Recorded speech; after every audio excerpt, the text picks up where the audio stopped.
నమస్తే, welcome to Telugu రాజ్యం. ఈరోజు మనతో పాటు ఉన్నారు సీనియర్ అనలిస్ట్ భరద్వాజ్ గారు. వారితో మాట్లాడదాం.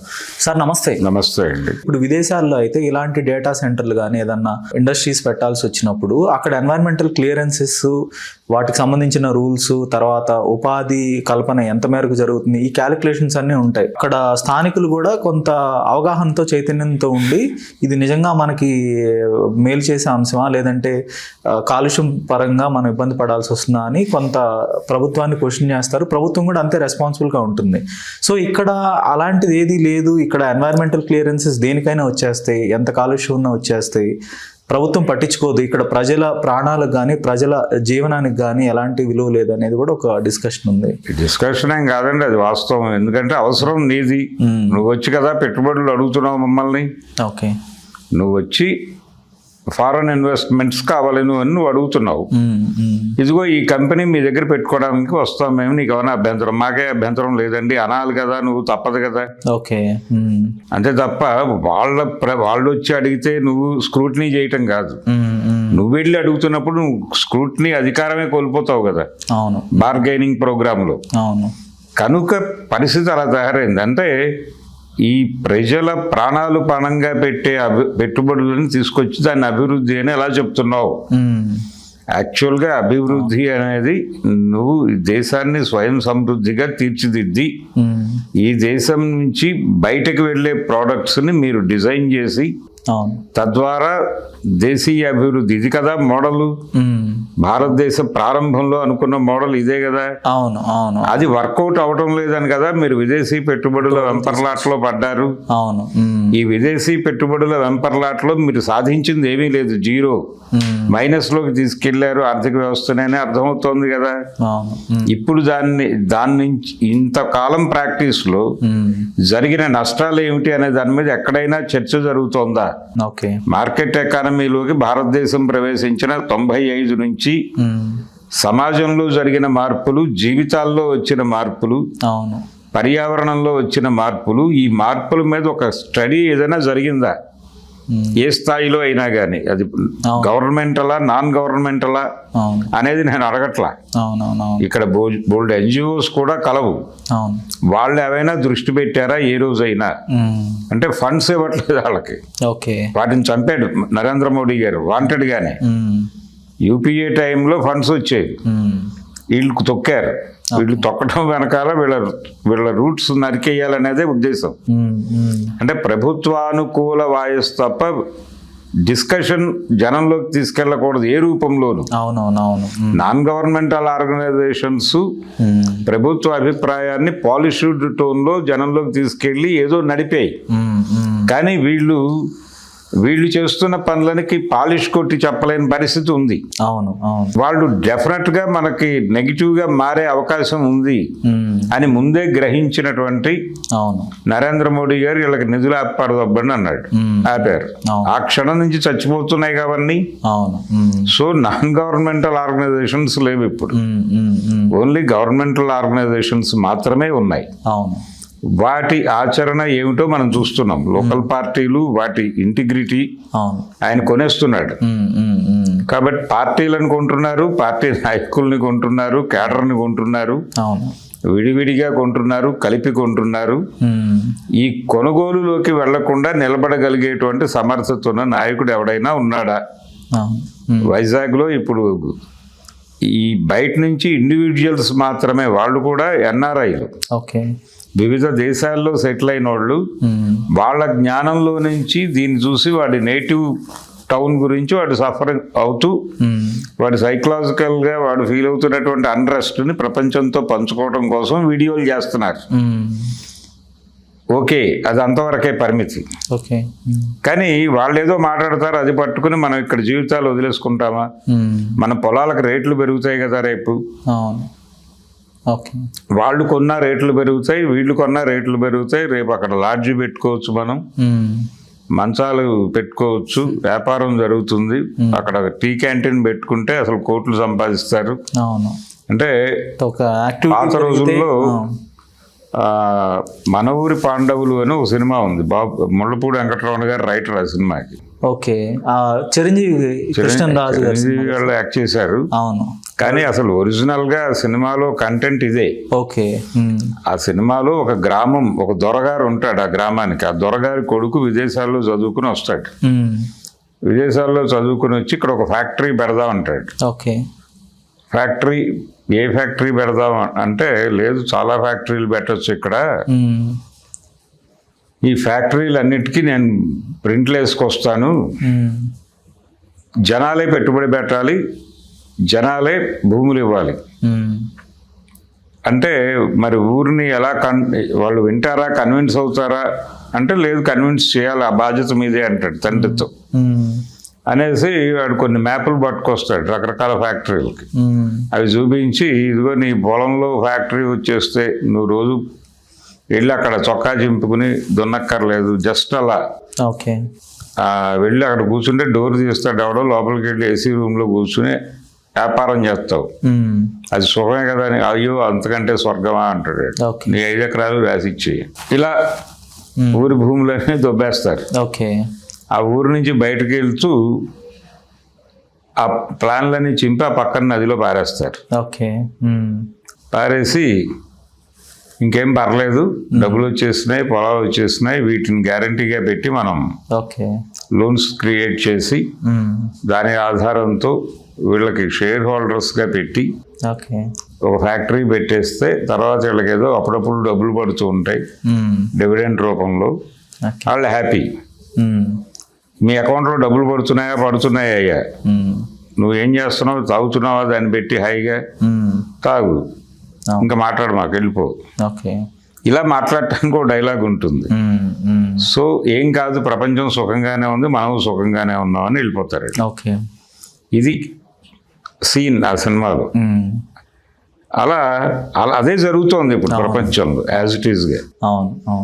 అందుకని ప్రపంచం కార్పొరేట్ సోషలిస్టిక్ ప్యాటర్న్లోకి వెళ్ళటం మొదలవగానే జనాలకు సఫరింగ్ మొదలవుతుంది. రేపు అక్కడ రోగాలు పెరిగితే కార్పొరేట్ వైద్యశాలలు చాలా ఉన్నాయి వైజాగ్లో, వాళ్ళందరికీ ఉపయోగమే. ఓకే సార్, ఇప్పుడు అమెరికాలో క్యాపిటలిస్ట్ సొసైటీ మీద బిల్డ్ అయిన ఒక దేశం అయితే, అక్కడ కూడా ఇప్పుడు ఉన్నా లేమి అనే తారతమ్యాలు అయితే విపరీతంగా పెరిగిపోయినాయి. ఇన్కమ్ ఇన్ఈక్వాలిటీస్, చాలా మందికి ఉపాధి లేకపోవటం, ఇళ్ళు లేకపోవటం, ఇట్లాంటి సమస్యలు న్యూయార్క్ లాంటి ఒక ప్రధాన నగరంలో కూడా ఉన్నాయి. సో ఆయన ఇటీవల కాలంలో ఆయన మేయర్ జొరాన్ మమ్దాని, నేను ఒక డెమోక్రాటిక్ సోషలిస్ట్ అని చెప్పుకొని కొత్తగా ఒక లెఫ్ట్ భావజాలంతో అక్కడ కమ్యూనిస్టుని అని కూడా చెప్పుకున్నాడు ఆయన. అవును, క్యాపిటలిస్ట్ దేశంలో కమ్యూనిస్టు అవును అధిపతి అన్నట్టుగా. అవును, ఆ ఐడియాలజీకి ఒక టార్చ్ బ్యారర్ లాగా ఇప్పుడు ఆ దేశంలో ఆయన చాలా మందిని అట్రాక్ట్ చేయగలిగాడు. ఈ దేశానికి మళ్ళీ సోషలిస్ట్ భావజాలమే ఒక సొల్యూషన్ అన్నట్టుగా వాళ్ళని నమ్మించగలిగాడు. సో దీని మీద ఏమంటారు అంటే, ప్రపంచం కూడా స్లోగా క్యాపిటలిస్ట్ యొక్క దుష్ఫలితాలు అంటే అనివార్యం అండి, తప్పదు. ఇప్పుడు అణిచివేత పెరిగిపోతుంది, జీవితాలు ఉండవు, ఉపాధి ఉండదు, డబ్బులు మిగలవు, సంపాదనకిను ఖర్చులకి లంగరందదు. ఈ క్రైసిస్ మొదలైపోయిన తర్వాత జనాలు మొదట్లో కొంతకాలం మన తప్పేమో అనుకుంటారు. అంటే దాంతో మనం అడ్జస్ట్ కాలేదేమో అనుకుంటారు, కానీ అడ్జస్ట్ కావడం కాదు ఇష్యూ, అది అడ్జస్ట్ చేసుకోదు, అది గెంటేస్తుంది కొంతమందిని బయటకి అనే జ్ఞానం వచ్చాక దాన్ని అంతు చూద్దాం అనే మూడ్లోకి వస్తారు. అందుకని ప్రపంచవ్యాప్తంగానే విప్లవ పరిస్థితి బలపడుతోంది రోజు రోజుకి. అంటే విప్లవ పరిస్థితి కన్నా కూడా ప్రజలు మరింత ఫౌండేషనల్ గా ఆలోచించాలి. అంటే మన సమస్యలన్నీ విప్లవము అంటే అదేదో మాదాల రంగారావు సినిమాలో క్లైమాక్స్ లా చెప్పట్లేదు. ఈవెన్ థాట్స్ అయినా కూడా రెవల్యూషనరీ అంటే ఒక భావ సంచలనం జరుగుతోంది అన్ని చోట్ల. అన్ని చోట్ల జరుగుతోంది, అది అమెరికాలో కూడా జరుగుతోంది. ఎట్లా అంటే ఈ మోడల్ ఫెయిల్ అయింది అనేది ప్రధానంగా ప్రజలు మాట్లాడుతోంది. ఇప్పుడు భారతదేశంలో పరిస్థితి కూడా అదే. 92 నుంచి ఇప్పటి వరకు మనం సాధించింది ఏమిటి అనే దాని మీద ఒక సమీక్ష జరగవలసిన అవసరం ఉంది దేశంలో. అంటే భారతదేశం లిబరలైజ్డ్ ఎకానమీలోకి ఎంట్రీ ఇచ్చిన దగ్గర నుంచి ఈ క్షణం వరకు ఏం సాధించగలిగాం జీవితాల్లో, అంటే మనుషులుగా ఎలా ఏం సాధించాం, లేదు ఎంటర్ప్రైన్యూర్స్గా ఏమన్నా సాధించామా, లేకపోతే ఎడ్యుకేషన్ రంగంలో ఏమైనా సాధించామా, లేదు యువత దాని నైపుణ్యాలు పెంచడంలో ఏమైనా సాధించామా, లేదు యువతని హోల్సమ్గా డెవలప్ చేయడంలో ఏమైనా సాధించామా అవును అనే యాంగిల్లో పరిశోధనలు జరిగితే ప్రతి చోట జీరోయే వస్తుంది, ఓకే కొన్ని చోట్ల మైనస్ కూడా వస్తుంది. కాబట్టి ప్రపంచం ఒక యూటర్న్ ఏరియాలోకి వస్తోంది. ఓకే ఆ యూటర్న్ ఏరియాలోకి వస్తున్నటువంటి ప్రపంచపు గందరగోళమే మనం చూస్తున్నాం ఇప్పుడు ఏఐ కూడా ఒక రీజన్ అంటారు. ఇప్పుడు ఏఐ వల్ల జాబ్స్ తగ్గిపోవటం, తర్వాత భవిష్యత్తు అంత కొంత ఏఐ కంప్యూటర్లు ఇవేవో ఉపాధులు తగ్గించేస్తాయి అనేది అదొక భ్రమ, అదేం కాదు. కానీ ఓకే వాటికి కూడా మానవ అవసరాలు ఉన్నాయి. వితౌట్ మానవుడు ఏఐ కూడా ఏం చేస్తుంది, అది ఎవడో ఒకటి క్రియేట్ చేసిన దాన్ని అది చెప్తుంది, చెప్పి దాన్ని అడాప్ట్ చేసుకుని ఇంకెవరికైనా సర్వీస్ కావాలంటే అందిస్తుంది. అంటే సర్వీస్ సెక్టార్లో ఇన్నోవేషన్ చేసేవాడు మనిషే. ఓకే ఆ ఇన్నోవేషన్కి ఒక పేటెంట్ రైట్ ఉండకుండా పోయే ప్రమాదం ఉంది. అలాంటిది జరుగుతుంది ఏఐ నుంచి. ఓకే అది ఎలా అడ్డుకోవాలనేది వాళ్ళు చూసుకుంటున్నారు లీగల్గా. అయితే దాన్ని మించిన గొడవ ఏంటంటే ఒక 10 మంది అవసరమైన చోట అది ఒకటే పనిచేస్తుంది.